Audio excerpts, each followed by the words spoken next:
Hi, everybody. To my folks on LinkedIn, to everyone on Facebook, and if you're likely watching this a little later on YouTube as well, welcome to the show. I am so excited today to talk to Kanessa Trent. She is the former Deputy Director for Communications at FEMA. She's a retired Sergeant Major. She's an academic. She's a resilience building leader program instructor, adjunct instructor, and she's also my friend. Kanessa, welcome to the show. Thank you so much for having me, Jose. I really appreciate the opportunity to be able to talk to you today. Oh, I'm so excited, and I'm really looking forward to this great conversation. Thank you ahead of time for being so willing to take on questions from anyone of our viewers. And, I encourage anyone who's watching us, if you have questions as you're watching, please feel free to ask those questions in the live stream, and we will be able to see those. And if you want to send a shout out to Kanessa, please do so as well. So Kanessa, tell us a little bit more about your transition experience, and tell us a little bit more about where you're at right now. Okay. So I transitioned last year in 2020 during COVID, which, as a lot of people know, made it very anticlimactic. I actually signed out of the Army over the phone. Weird. And I had a plan. I was going to stay in El Paso, Texas, where I bought a beautiful home, and I was raising my son, co-parenting with my ex, who lived literally down the street. And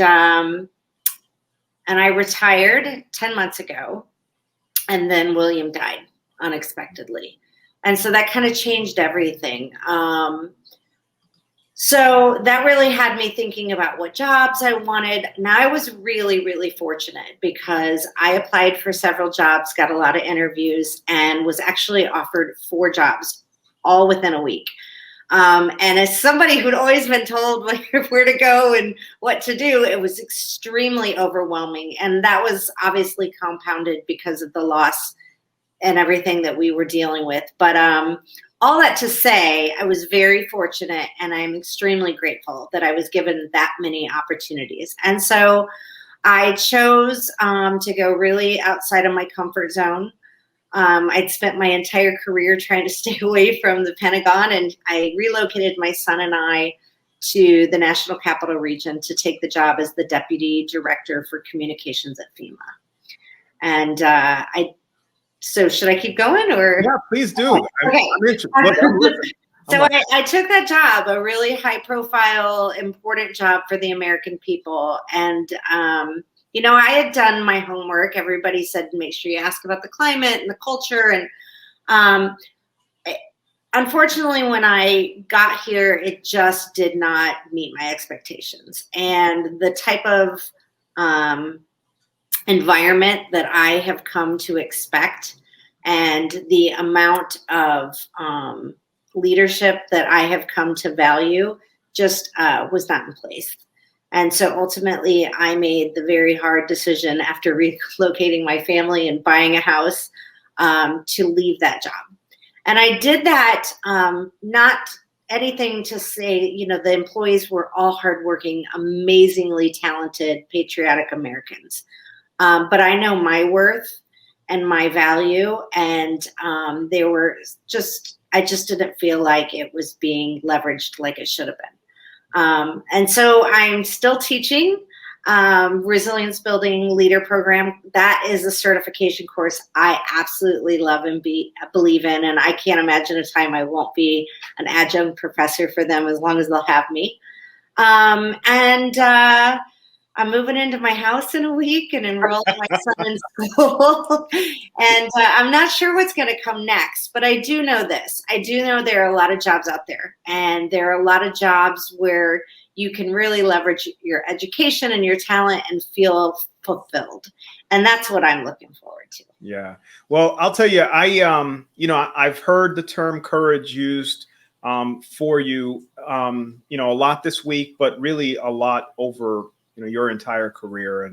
And I think we're going to get a chance to talk a little bit about the different aspects of your life previous to transition, but in addition to transition. And I am really excited about words of wisdom that you might have for service members who are in the midst of that transition and are uncomfortable with the idea that that their first job is going to be their forever job, or that it's going to fit them perfectly? Right, right. So first of all, I'm definitely not courageous. I might have made a bold decision, but I want to start with this for anyone who's planning to transition or is in the midst of transition. The reason that I was able to make this choice for myself and for my son to really put him first is that I spent the last 3 years of my time in the Army socking away almost everything I made. So I had a lot of really, really great mentors and people in my network who kept saying, you must save for a rainy day. And I'm able to take a beat and take some time to do some reevaluation and focus because I followed their advice. So I'm by no means a millionaire, and I'm not going to be able to not work forever, but I did save a lot of money in my last 3 years in the Army. And so that is something I would encourage everybody to do. Yeah. And that's just for a couple reasons. Maybe you just want to take some time and enjoy family and travel. Or maybe you're like me and you take your first high-powered job and you realize, oh, gosh, this isn't really what I want to be doing with my second act or this at this particular time in your life. So that would be my first piece of advice. Make sure you have a rainy day fund. The other thing is, you know, we're all scared when we leave the Army, right? Anybody that says there isn't is fibbing. It's a little bit frightening. It's crazy to think that 99% of Americans go through their whole life going from job to job to job, but we've never experienced that, right? Especially if you're a careerist. And so it is really outside your comfort zone. And you're anxious about it. I mean, you know how it feels, right? You're like, what am I going to do next? Yeah, it's terrible. Where am I going to land? And so I think one of the things that was helpful for me was just how deliberate I was about my networking, right? And so opportunities that never would have presented themselves, like the one at FEMA. I didn't apply for that job. A friend of mine who I'd worked with before knew I was looking for work and reached out to me and said, hey, I've got a buddy who's the director of comms looking for a deputy. That's how that happened. And so that networking has to be intentional, right? And then finally, you know, the interview process. I hear so many people say, oh my gosh, I'm so nervous. I treated it like I was interviewing them. So I would come to every interview, and I did a total of 15 interviews for some civilian jobs in El Paso. And that's what I wanted to do. But then COVID hit us so hard, I started looking for government work. But I treated every interview, Jose, like I was interviewing them for the job. And it really made me relax because I would prepare questions beforehand and like try to make jokes. I don't know. Do you think maybe that's our background, or maybe it's just the sergeant major in us? But that's how I did it. Yeah, it's probably a combination of both things. But I love that, you know, because people are very uncomfortable going through the process. It really is all new to us, especially those of us who have, you know, given a lifetime, all of our adult working years. You know, the last time that I could kind of make my own independent decisions about things, I was 19 and I could just freewheeling and go wherever I wanted. And all of a sudden, you don't have, you know, Uncle Sam telling you where to go and when to go, what uniform to be in. You have to actually pick out your own clothes and figure all this stuff out. Can be overwhelming for some people, but I love the idea of going into those interviews prepared. And I love the idea of the importance of networking, because I mean, you're absolutely right. And, you know, I share this comment with a lot of people, and I'm so glad that this was your experience, because, you know, I teach digital networking, and sometimes I'm like, okay, well, of course, Jose is going to say that because he's paid to say that, right? But the reality is, you know, someone like yourself who was told about a position because of someone you knew, and that networking is so key to the success of transition. I can't speak highly enough about it. Yeah, and I'll tell you, The other thing is I just left my job at FEMA, and, I shared it with a few people. And then obviously I've made it public this week because it's official.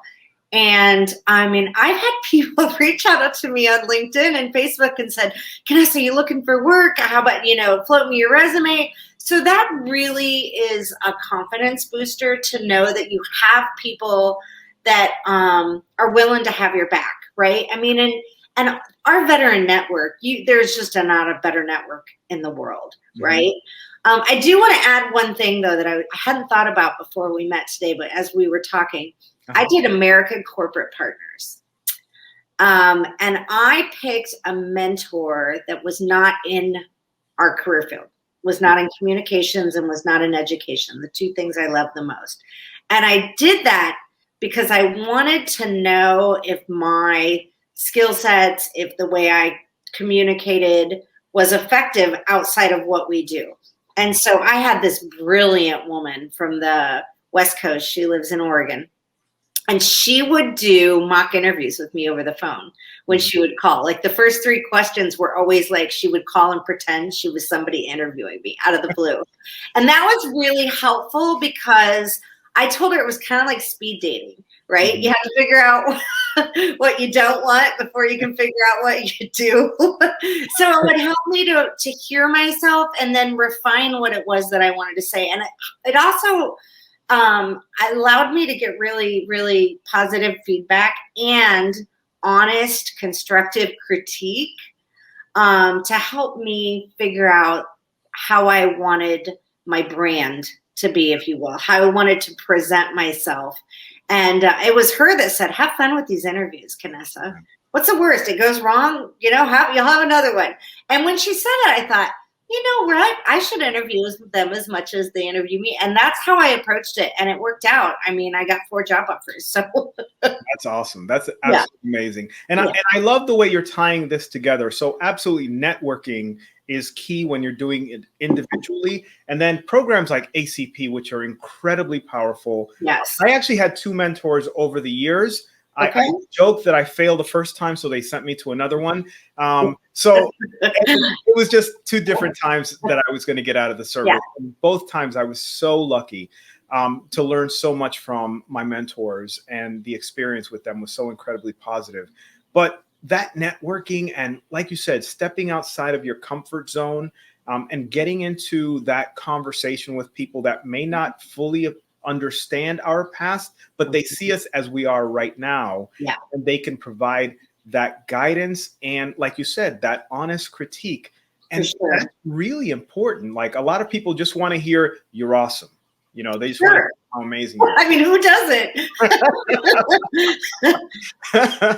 That is true. That is true. But but you want to be prepared as you go into those interviews and know that that you have that confidence that you've likely tackled that question or a similar question before. Right. So I love it. I absolutely love it. I will tell you, so while FEMA does have, obviously veterans serve at FEMA, the one thing is they're mostly civilians, right? And they do extremely important work. But civilians do talk differently. Their work environment is different. And so that is also something that, you hear all the stories, but until you experience it, you're like, wow, it is quite a bit different, right? And so I leaned into it, right? And I would make jokes. I mean, I met some incredible people that I will remain in touch with at FEMA. Yeah. So this is not, an indictment on the folks that work there. It was just, for me, I had a different value set right now, right? Yeah. And so, but I think that's worth having the conversation too. So your network has to be bigger than just your military friends and those like them, because if not, then you find yourself in a situation where you don't have someone you could call, right? I called some of my civilian friends and said, how do I navigate this? What, the HR rules are a little bit different. Just stuff people aren't as open to, candid discussions like we are in the Army, right? Yeah. So I do think it is important for anyone who's transitioning to make sure that you expand your network to people that don't just talk and walk like you do. Yeah, no, absolutely. And, a big part of that as well is mentors and finding mentors as you're transitioning. And I joke with people, I'm like, when you're leaving the Army, you're no longer going to be Army-ing or Air Force-ing. You're going to be doing something else-ing. Yeah. And so you want to find people that you choose as mentors. And absolutely, you want to keep those mentors you had. But as you're transitioning to new industries and maybe new companies, you want to find people that, that either have the job you have or, a few levels up, or right. that would, that can provide you some sort of value in that conversation sure. to where you're learning and growing. So I love the idea that you did that as you were networking as well. Well, and now that I'm, off to do whatever I'm going to do next, I mean, I'm honestly considering using my GI Bill to get my PhD. Which feels a little indulgent, but that's the other thing. 10 months removed from the Army now and a full job later. And of course, I have my part-time teaching job, but I can be indulgent, right? And that's a new way of thinking. I had to say it over and over. Kanessa, you get a choice. Yeah. But you do have to kind of program your head, because I almost expected somebody to be like, you can't do that. And I'm fully in charge of all my decisions now, which is, I'm sure it's something that you've experienced. It really is a mind shift, right? It's a paradigm shift inside your own brain. Yeah, it is. It absolutely is. And it takes a little time. They call it transition for a reason, right? It takes a while to get through the process mentally as well. So, I love the fact that, as you're talking about, that conversation that you're having with your network, whatever mentors that are growing in your community, in your industry that you may be interested in, academia, for example. A lot of people don't know that you were one of the sergeants major selected to go to the Sergeants Major Academy, which now I'm dating myself because it's no longer called the Sergeants Major Academy. It is still it's the Sergeants Major course. Inside the Sergeants Major Academy, inside of the NICLCO, which is the Non-Commissioned Officer Leader Center of Excellence. So it's really long name. Really long name. We love acronyms in the military, so it's awesome. No, but it really is important, to have that option, and you gave yourself that buffer and that time to really figure things out. And I think something that happens, and I don't know if this was your experience, but I think a lot of the people that I engage with, I'll ask them, what do you want to do? It's one of the hardest questions that people have to answer. And a lot of people will say, well, I did this. And I'll say, no. What do you want to do? Right. And for the first time in their lives, they're like, well, I want to. What do you mean? The world isn't going to just tell me what, just because you did a certain thing in the military may not necessarily be what you want to do moving forward. And for sure. And I think so. Two things. Yes, I think everybody goes, what do I do now? Right. And the easy answer is to do what you did in the Army or the military. I mean, not necessarily easy, but it just makes sense. Mm-hmm. I personally have grappled with it. I mean, I love doing being in the public affairs communications field, but I really tapped into an entirely different side of myself as an instructor at the Sergeant's Major course. I loved it. And when I talk about RBLP and my one-on-one sessions with my clients, I mean, my friends are like, you light up, which is why I'm thinking about getting my PhD. And so I also would say, what do you want to do next? It doesn't have to be one thing. Mm-hmm. And anybody that tells you that it does is selling you short. You can do more than one thing. And maybe you're not going to make an income, right? Maybe you're going to volunteer for a little while. Like I'm going to an event tomorrow. I've been in the DC area now for 2.5 months. I'm going to the City of Alexandria's Chamber of Commerce women's breakfast tomorrow morning. Why? Because I want to meet smart, important, powerful women in the area and figure out what can I do to be involved. Mm-hmm. Maybe that'll lead to a bigger network, right? I hope so. But so what do I do now, or who am I supposed to be now? It can be more than one thing. Yeah. It can be Jose who's teaching, this digital class and also has a cool podcast and is growing out this wild beard. And, right? You can be more than one thing. Yeah, absolutely. You really can. You really can. And I mean, I love that. I love the fact that you can begin to explore parts of yourself or reconnect with parts. I've got my radio show, and this isn't about me. Of course, this is about you, and we're interviewing you, but we're having a conversation as well. Yeah. And just the fact I haven't done a radio show in years, but I'm an old broadcaster who loved my time at AFN and Soldiers Radio and TV, and getting a chance to be a broadcaster again. It pays absolutely this much, but I love it, and I feel like it's meaningful work that I'm doing. Yeah, absolutely. I mean, I reached out to a colleague that we know recently over LinkedIn and said, now that I'm in the area, is there anything I can do to help with transitioning veterans? Because I also love advocacy for people, right? So if I can sit and help somebody or a couple people, I could scrub their resume or do mock it or whatever. I could do that and volunteer. I want to be like, well, I'm not going to be room mom, but I did join my son's PTA, which, so maybe I won't buy that or bake them. I'll probably buy the cookies and bring them in. But, I can be in charge of snacks now. All the kind of things I didn't get to do when I was active duty, right? I'm going to be able to go for a day and volunteer when they have a field trip and those kind of things. So, it's fun to be able to explore those sides of yourselves that you didn't have time for before. Absolutely. So let me share with you. I don't know if you can see it on your screen, but these are some of the people. It's kind of like a who's who of our friends that are in our comment section. Lee Elder, Christina Carden, Don Sparks is here, Catherine Caruso, Terrence Hayes, Lee Elder, Stan Lavery, Lucy Robinson. The whole team is in here. And they're all hanging out, and they're saying things like, Dr. Kanessa, I like it. I like it. I do as well. So, you know what? Tell me a little bit more about, the RBLP and what it's done for you and, what you do for other people. So thank you for giving me the opportunity to talk about this.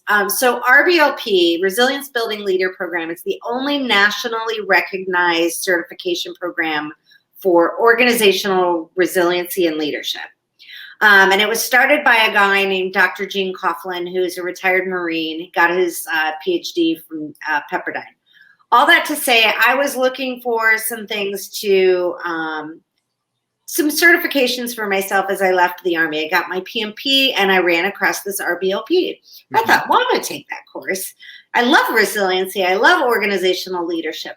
And I took it and it's phenomenal. It's done one-on-one, right? So although the curriculum is the same, each client that I interact with, it's based on what their scenario is in life, right? So it's the definition, the theory behind these leadership and organizational resiliency concepts, and then the practical application. And so after I took the course and graduated, finished the exam, I was asked to come and teach. And I thought, well, yeah. And I love it. I love it, love it, love it. And even while I was full-time at FEMA, I was still teaching part-time. My friends are like, you're working 15-hour days and you're still teaching. I'm like, I'm never giving up RBLP because you see people really work through solutions to challenges that they've been having at work in real time. And what's great for the military is it's free. The Department of Defense partnered with RBLP, so it's all the services pay for it. So it's free. There are ways for spouses to get it. They're working with the VA now. So Terrence Hayes, if you have any polls. Hayes. Pop up here. There he is. Digging the transparent convo team. But I think certifications are important, right? Because what it says to an employer is kind of like promotion boards. What have you done for me lately, right? If you would go to that part of military schooling and they hadn't taken a class since their last PME, you're like, well, why haven't you taken a hazmat course or something, a sharp course? And so certifications just show your employer that you're willing to be a lifelong learner. Yeah. Right? And why not? And so RBLP happens to be the one that I love, and I'm so grateful to be associated with and a part of. Yeah. But there are over 3,000 certifications that the U.S. military pays for. So as you're getting ready to transition, even when you're on transition leave, you can take advantage of this and stack up all of these certifications for free. So I encourage every transitioning serviceman and woman to look at what they can take that will align with their future goals.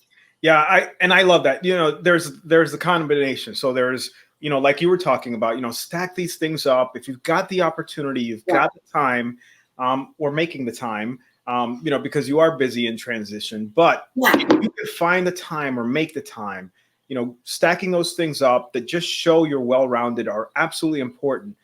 But what I also heard from you is, thinking about and maybe focusing on certifications that are going to help you in your next career field, or whatever it is that you're going to do next. It doesn't have to be a career field, as you know. And I don't think people should. So I think there should be a shift in the military, and I think we're seeing this. The current and the previous Sergeant Major of the Army talked a lot about how important it is that we set soldiers and servicemen and women up for. Sorry, my phone rang. Can you hear me? Okay, we can hear you. I have my phone turned off and it came through on my computer. Sorry about that. Okay. But so that servicemen and women, whether they serve 2 years, 20 or 30, they walk away with a real resume and CV that speaks to what their experience has been, right? And so I think we should be promoting certifications as a complement to the distance education, DCL, that our soldiers are required to do. Yeah, I agree. And I'm so glad the services across the board are, kind of getting in on this, getting on the bandwagon. Sometimes we have to, work on some of the services. Come on. This is really good for your service members, but I'm so glad that they are focusing on it and that they have champions at the highest levels on the enlisted and officer side. And also, I think that it's really important for some of the community services on installations to reach out to family members and spouses and maybe teenagers who are, of high school or college age for opportunities as well. Yeah. I mean, that's really useful as well. Right. So tell me a little bit more about, so you think you may get into a PhD. I know this is kind of down the road. You're probably going through that process right now. But what would you recommend to people who are getting out and really just don't know what to do? Have you used any techniques that were, useful to you to figure some of this out? So I'm going to answer your question, but I just want to acknowledge the fact that I said DCL instead of DLC, distance learning course. So I screwed that up, and as soon as it came out of my mouth, I'm like, idiot. Yeah. So I'm Spanish, so I translate everything in my head. So it sounded perfect to me. So yeah, that's a great question. What do I want to do, right? So I really did think, maybe I just want to teach, or maybe I want to do communication, or maybe I want to write. So I started asking friends and family that knew me when I was a kid, what were my passions? What were my interests? Maybe sometime I'd skewed it in my head. So that was helpful. So I started really thinking about the things that made me happy as a kid, right? And some of those, because I was nerdy, we're reading, and I always wanted to be a writer. But I've heard other of my friends who have not been certain what they wanted to do is they kind of have taken these these free online surveys where you can go in and answer 200 to 300 questions, and then it kind of spits out, here are the industries that you would be really good at. And a couple of my friends have said they've been kind of spot on. So I took one and it said I should be a teacher. And I thought, well, that's pretty crazy. So I am by no means an expert on that. And obviously the VA has amazing vocational and educational resources. But I did take one of those surveys a friend had taken and said I should be a teacher, which really ties directly to what I loved about being an NCO, right? Which is mentoring and helping people realize their greatest talents. I wish I could see who's on in the comments. I can't see any. So David Gonzalez, who actually finished his course last night with me, the Certified Digital Networking Program. Okay, congratulations. He's also resilience builder. So he's got acronym highway there going on because he's so successful. But he happens to he put VA up there as a great resource, which while you were talking about it. Yeah, the VA is a great resource. And, I think people get frustrated with it because you got to be patient. Yeah. But I found the VA to be extremely responsive to my requests. And then there's these veteran service representatives, right, that work at the VFW or the American Legion or the Purple Heart Foundation or the DAV. And all of them are there to assist anyone who needs, an advocate or needs some help learning to navigate the process. I mean, it can be pretty overwhelming, especially when you're just beginning the transition, because it's like a fire hose of information. It could be a full-time job just trying to figure out. So one of the things I did do early in my transition, so 2 years out, was I created an Excel spreadsheet. And so this is really dorky, but for every person that I met, right, I would put their name, the date that I met them, where they worked, the conversation that we had, so I could remind myself. And then I would, at the end of every month, I would literally send a note to all those people that I thought I wanted to stay in touch with. And I learned so much from those people. Obviously not all of them, because some of them just did pan out or we didn't really click, but I still have that Excel document. I did the same thing when I started interviewing and applying for jobs. So I had a list everywhere of what I'd applied for and did they ever call me back? That's the worst, right? Especially in the civilian sector. At least on USA Jobs, they tell you not referred or referred. Yeah. The civilian sector, you put in a resume and you don't hear anything for like 8 months. Yeah, if you hear anything at all. If you ever hear anything at all. It's funny. I actually got a call in when I moved here for a job I had applied for last July in El Paso, and they wanted to know if I wanted to interview. I was like, no. Yeah, I'm under the river here, under the bridge in a van. I'm still waiting. I'm down by the river. Oh my goodness. No, you're absolutely right. Oh my goodness. It's so funny. But yeah, I mean, it really can be daunting. I think back to my own experience going through the transition course, just TAP alone.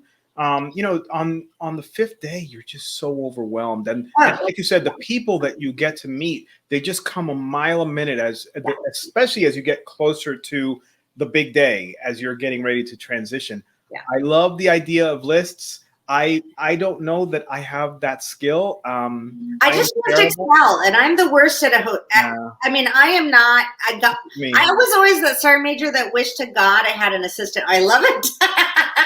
Okay, I got to be honest. I have a stack of business cards that are in a shoebox.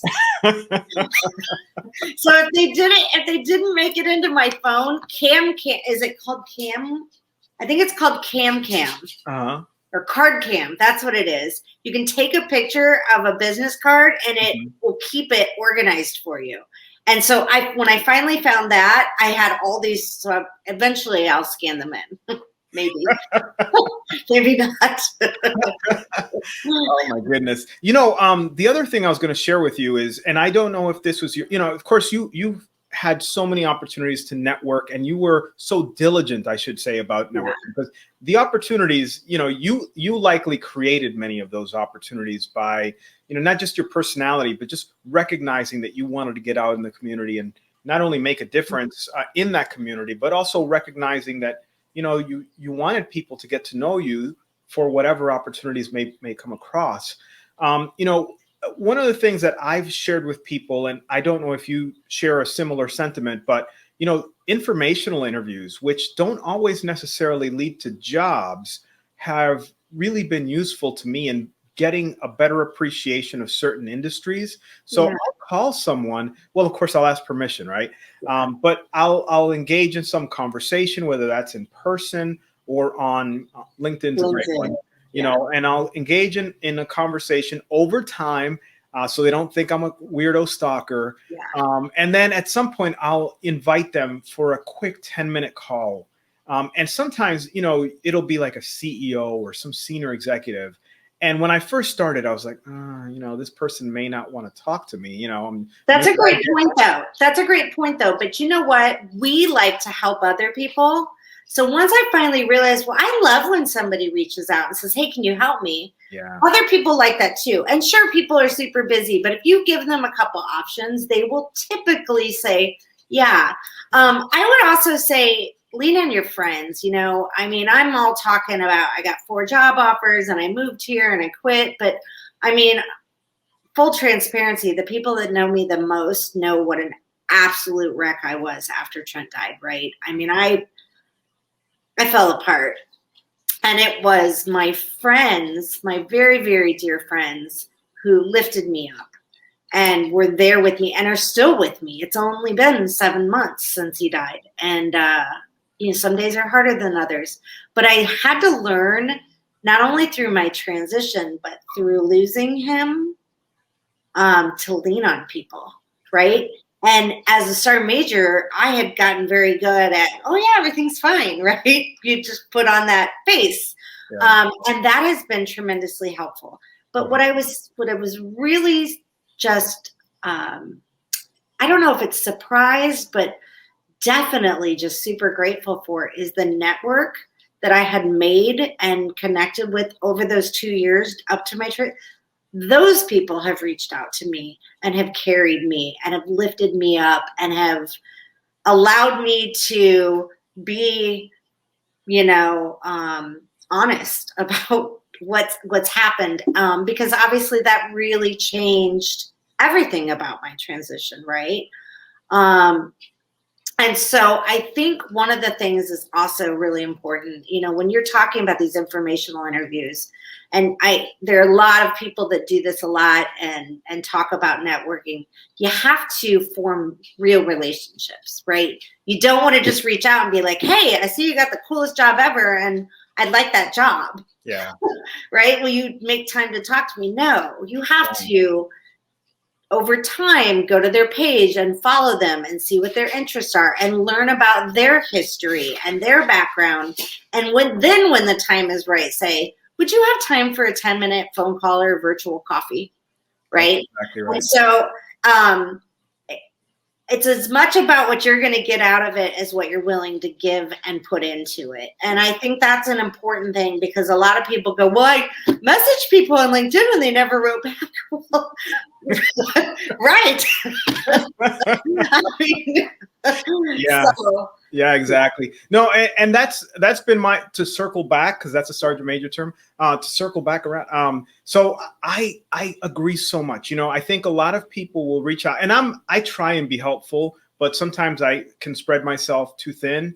Sure. And so, sometimes people will slip through the cracks. But, when I reached out to people, just like you said, I would make that effort to make a meaningful connection with that person by engaging with them, by bringing value to them first. And when I did, even if it was just in the comments section of one of their posts or just a quick note, really appreciate you posting that. I hadn't thought of it from that perspective. Sure.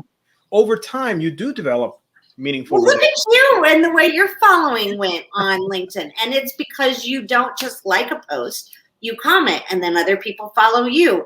And through those interactions, you start to find common ground. Or even more interesting is you find some controversy, right? And then that's where the real growth comes, because you're like, well, that really is the antithesis of what I thought. However, you just opened my eyes to something else.